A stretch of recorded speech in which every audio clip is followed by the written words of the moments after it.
So, how did George Patton get his name Old Blood and Guts? There are a number of stories out here. One story I kind of like is what happened to him when he was on the Punitive expedition in 1916 with General Pershing. That expedition was going after Pancho Villa for some of the stuff he did that the American public was finally fed up with. Now, a little bit about the man himself.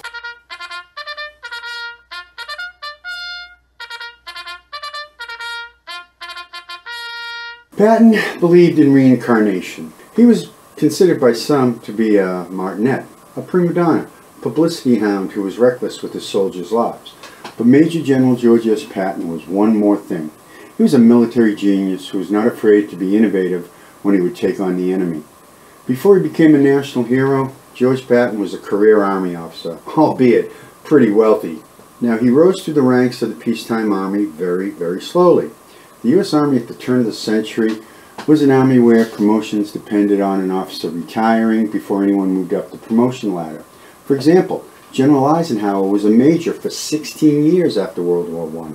General Patton, he was a major for 14 years after World War I. Now, in a peacetime army at that time, promotions came very slowly. A general or a colonel had to retire, resign, or die before an officer could expect to be promoted. And that would only happen if you were senior in grade. However, an officer could have an edge in a promotion race if he had been in action. Patton began his active service career in 1909 when he was commissioned as second lieutenant upon graduating from West Point. He impressed his superiors with his dedication and hard-driving attitude. As with most young Army officers at that time, he went from one post to another learning the trade. Now, by 1915, Lieutenant Patton was assigned to border patrol duty with A Troop of the 8th Cavalry based in Sierra Blanca, Texas. American troops were on the border to protect the border towns from Mexican bandit raids.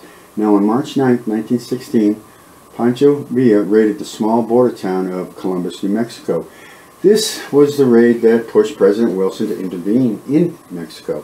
Now, let's go back a little bit here, though. The Mexican Revolution began in 1910. Now, during the teens, the revolution would spill over the border with Mexican troops or revolutionaries crossing the border for safety. Villa was even helped for a while by the U.S. government. When President Wilson recognized the Carranza government in October 1915, the U.S. refused to allow any more arms or supplies to be sent to Villa and his army.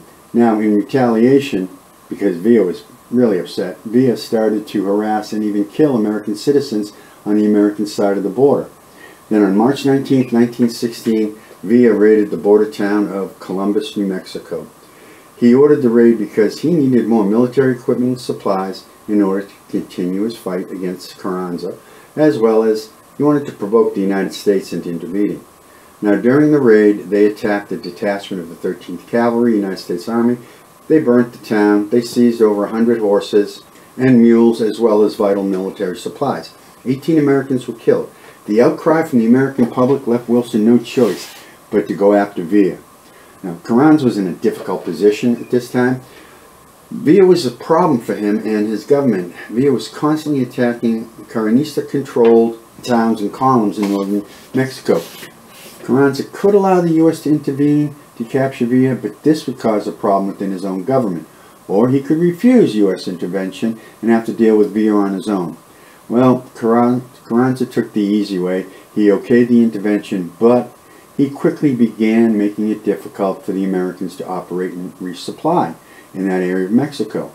Now, once the diplomatic niceties were arranged, the job to get Villa was given to Brigadier General John J. Pershing. His orders were to enter Mexico, pursue and capture Pancho Villa, but do it in a friendly manner. I mean, talk about having your hands tied.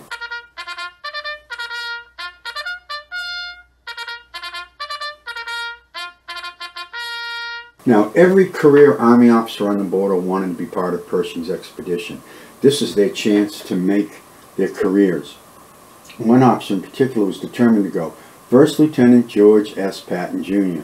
He saw his chance and took action. Patton wrote in a memoir titled Personal Glimpses of General Pershing. He wrote this in 1924. This can be found on the Patton Society website. On the day after the Columbus, New Mexico raid in March 1916, I was officer of the day at Fort Bliss, Texas.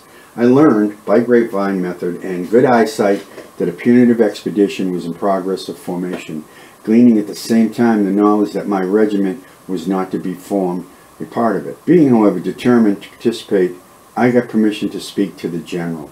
Now, first lieutenants aren't supposed to talk with generals unless the general asks them something, but this is Patton we're talking about. Patton stated he just asked the general to take him with him in any capacity. Pershing's response, according to Patton, was, "Everybody wants to go. Why should I favor you?" Patton responded, "I want to go more than anybody else." Patton called this a modest reply. General Pershing dismissed Patton with a short, "That will do." Patton had a second chance meeting with Pershing, and again he pleaded his case. Again, Pershing was non-committal. Even though Pershing turned him down, Patton prepared just in case. Something he had demonstrated over and over again in both world wars. That night he packed his gear, bedroll, and saddle. Patton recounted, at 5 o'clock the next morning his telephone rang. It was General Pershing. He had one question for Patton. "Lieutenant Patton, how long will it take you to get ready?" Patton responded that he was ready to go at that instant. Impressed by Patton's response, Pershing exclaimed, "I'll be goddamned. You are appointed aide." Now, this is Patton's personal recollection 8 years after the fact, so there might be some self-embellishment here. Also, one more factor that might have played a part in Pershing allowing Patton to go. Pershing was dating Patton's older sister, Nina, at the time.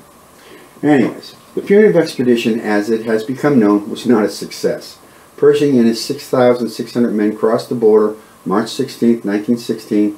Pershing's forces consisted of 4 regiments of cavalry and 2 regiments of infantry, the 1st Arrow Squadron, and logistical support units. The expedition was supplied with trucks and a number of Dodge touring cars. This was a time period when the Army was in transition. The majority of the Army supplies were still shipped by railroad, then hauled by horse to the main supply depot of the expedition. The Motor Transport Corps was still in its infancy. Now, the Army authorized Pershing to purchase 3 Dodge touring cars for use on the expedition. Pershing had used one as his command car while at Fort Bliss. Pershing was a forward-thinking general and saw the value of mechanization within the Army. The website, dodgegarage.com, which is obviously a public relations site, stated, Pershing specially ordered Dodge Brothers touring cars for the expedition. They wore a unique khaki color to blend in, with special canvas tops and interiors to withstand the elements. Each car had water jugs, food storage units, a tent, and a spotlight.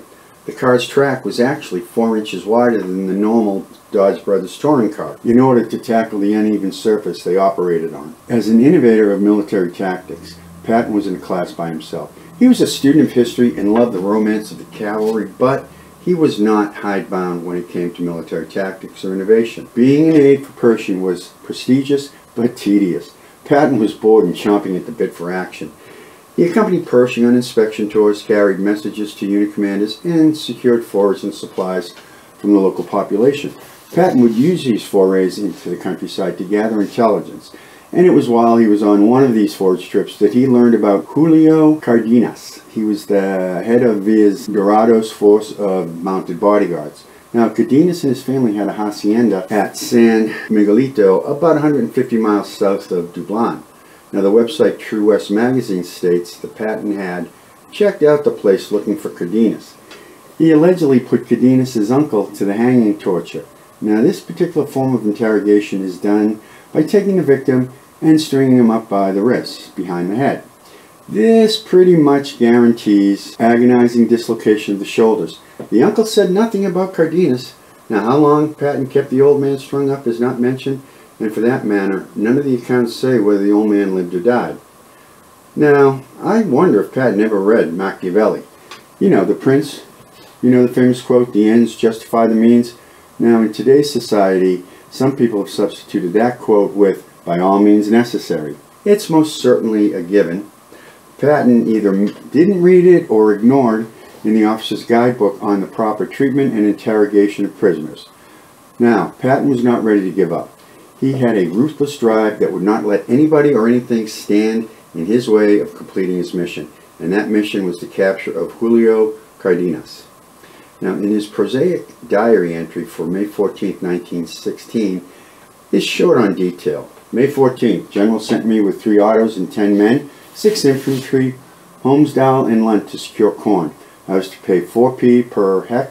Delivered Isascar, then went to Coyote, Rubio, and Salito to secure 250 hecks. Decided to go to San Miguel and see if I could find Julio Cardenas.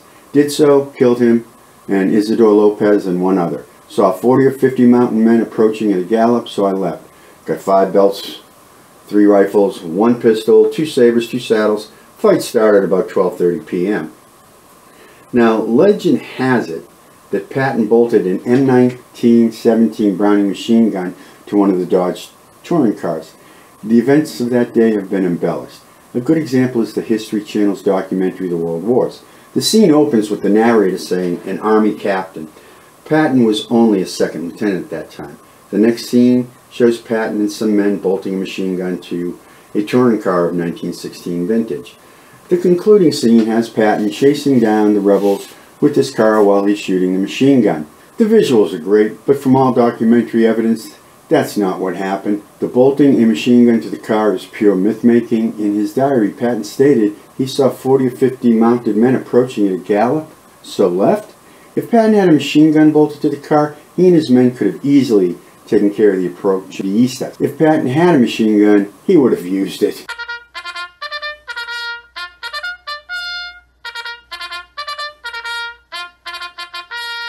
Now, what most likely happened, May 14, 1916, Patton began the day on a forage mission. His detail comprised the 10 men, 6 of whom were infantry, plus Holmdahl, former ballista, now working for the Americans, and a person named Lunt. The detail left Pershing's advanced headquarters located at Namaqupa and headed towards Coyote Ranch, a few miles east of Namaqupa, where they purchased some corn. He then proceeded to Salsisto Ranch and then Rubio Ranch, where he acquired the balance of the corn. Now, after completing their foraging duties, Patton decided to do a little freelancing. Hey, this is Patton we're talking about. Now, the description of the gunfight is pieced together from 4 different sources: the TrueWestMagazine.com, WeAreTheMighty.com, TheFreeLibrary.com, and John S.D. Eisenhower's book, Intervention.